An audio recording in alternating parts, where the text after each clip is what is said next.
in the distant past. While the Western world was fragmented into city-states with diverse cultural collisions, the land of Huaxia in the east saw the rise of the Qin state, initially a small frontier kingdom nestled in the western edges of China. Qin existed quietly, its lands barren and surrounded by formidable rivals. Yet, its people possessed an unyielding resilience. In its early days, the intellectual fervor of the 100 schools of thought reached this remote state. Confucian scholars preached benevolence and governance through moral virtue. Taoist followers advocated ruling by non-action and harmony with nature, while Mohist ideals of universal love and non-aggression found sporadic influence among the populace. However, Qin remained weak, struggling to survive amidst powerful neighbors. This changed when Shang Yang, a staunch legalist philosopher, arrived in Qin. Armed with radical ideas of statecraft, he convinced the Qin ruler that only strict laws, harsh punishments, and merit-based incentives could transform the state into an efficient war machine. Despite fierce opposition from aristocrats, Shang Yang's reforms took root under royal patronage.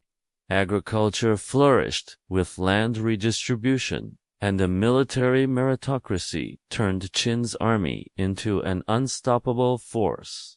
Guided by legalist principles, Qin surged to dominance. Other philosophical schools were suppressed as the state unified its ideology. Qin's war chariots rolled across the lands of the Six Kingdoms, conquering them one by one through military might and bureaucratic efficiency. By 221 BCE, the Qin Empire emerged as China's first centralized dynasty. Emperor Qin Shi Huang consolidated power further, standardizing weights, measures, and writing systems innovations, mirroring Rome's later infrastructure projects. Yet, the empire's strength sowed its downfall.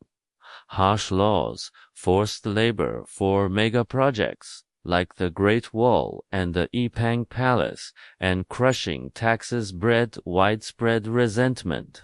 In the West, Rome was rising through a blend of civic rights and military expansion, while Qin's rigid legalist framework suffocated dissent. When Qin Shi Huang died in 210 BCE, his weak successor, Qin Ershi, and the corrupt eunuch Xiao Hao accelerated the collapse. Uprising led by Chen Sheng and Wu Guang ignited rebellions across the empire. Peasant armies and resurgent nobles toppled Qin in just 3 years.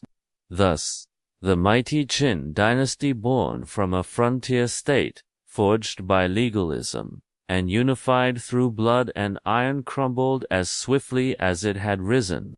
Its legacy endured in China's administrative systems and cultural unity, yet its demise became a cautionary tale. Empires built on coercion and fear risk consuming themselves. Like Rome's eventual fall, Qin's story whispers across millennia, a meditation on power's fragility and the price of greatness.